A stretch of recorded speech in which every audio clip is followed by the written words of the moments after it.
Halo sahabat Selka, kita balik lagi. Kali ini kita mau ngebahas mengenai tips-tips dari Selka. Nah, kali ini kita mau ngebahas mengenai vakum.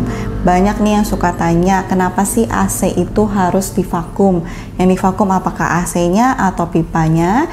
Nah, untuk lebih detail mengenai pemvakuman, jangan lupa pada like, subscribe, dan komen, dan nyalain lonceng buat dapat notifikasi terupdate baru dari Selka. Halo sahabat Selka, kita ada kabar baik banget nih karena banyak banget yang request dan juga banyak banget yang nanyain udah lama dari bulan-bulan lalu, malah tahun-tahun lalu.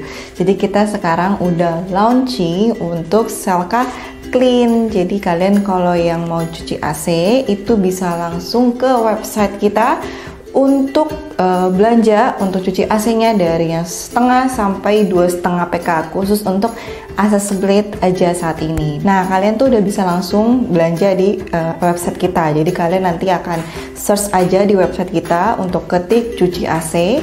Nanti ada keluar pilihan untuk setengah 1 PK, 1,5 sampai 2,5 PK. Jadi kalian bisa pilih dan kuantitinya sesuai dengan yang kalian mau cuci di rumah, seberapa banyak AC yang ada kalian.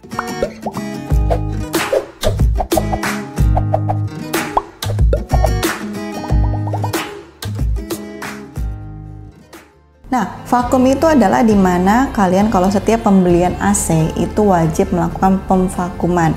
Yang divakum apa sih? Yang divakum itu adalah pipanya. Jadi setiap kalian sebelum pemasangan AC baru, kenapa diwajibkan itu harus dilakukannya pemvakuman? Karena pemvakuman ini untuk menghindari pipa itu ada uap airnya, ada pasirnya, dan udaranya. Karena nanti setelah dilakukan pemasangan akan dikeluarkanlah freon dari si unit AC-nya. Pemvakuman tidak hanya dilakukan untuk AC baru. Jadi untuk AC yang lama atau misalkan menggunakan pipa yang lama juga wajib harus melakukan pemvakuman. Dan pastinya apalagi yang menggunakan pipa lama, misalnya ganti AC baru gitu ya, pipanya mau pakai pipa lama, itu lebih makin wajib harus divakum. Kenapa? Karena AC lama itu kadang freonnya berbeda dan juga sudah tercampur dengan lamanya bertahun-tahun yang ada uapnya, ada uap airnya, ada pasirnya, atau misalkan bekas-bekas freon lama. Itu wajib banget kita lakukan pembersihan, flushing, dan pastinya wajib lagi divakum supaya benar-benar bersih pipa lamanya dan aliran freon barunya benar-benar berfungsi untuk AC tersebut.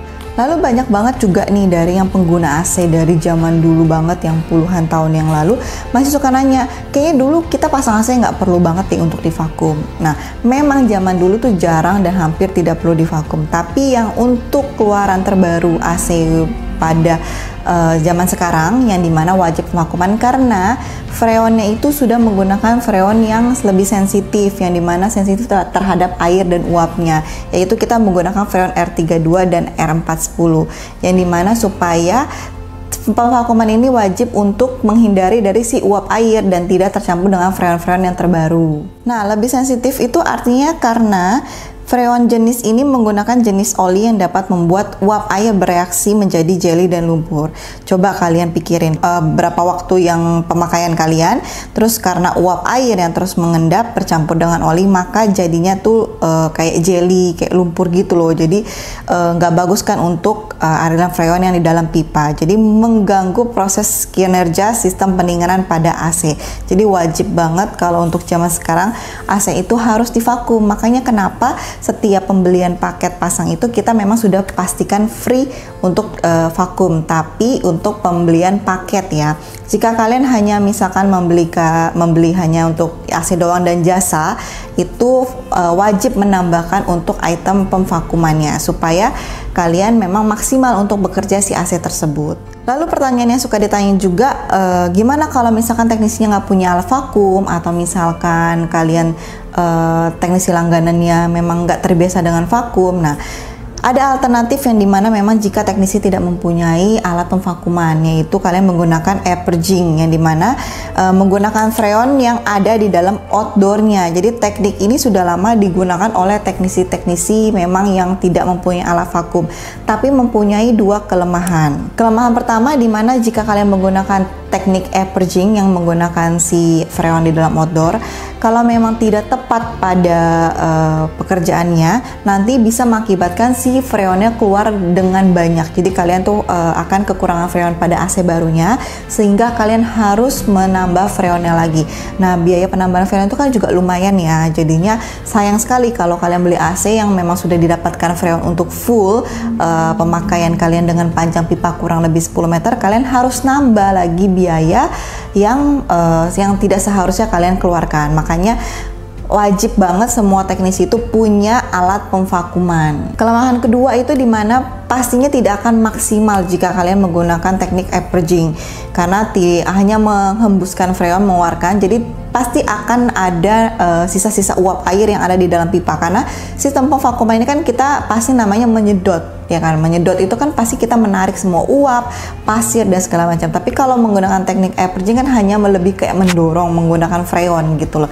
Jadi takutnya masih ada tertinggal dan itu bisa mempengaruhi sistem kinerja AC. Nah, kesimpulannya, pastikan kalian setiap membeli AC atau kalian seorang teknisi, pastikan wajib menggunakan teknik pemvakuman menggunakan alat vakumnya tersendiri. Jadi kalau misalkan kalian beli AC baru, tanya tokonya teknisinya sudah punya alat vakumnya atau belum, atau misalkan teknisi yang belum punya, lebih baik coba kalian kumpulkan alat vakumnya, atau misalnya kumpulkan dana untuk supaya mempunyai alat vakum itu, karena itu salah satu plusnya jika kalian seorang teknisi AC.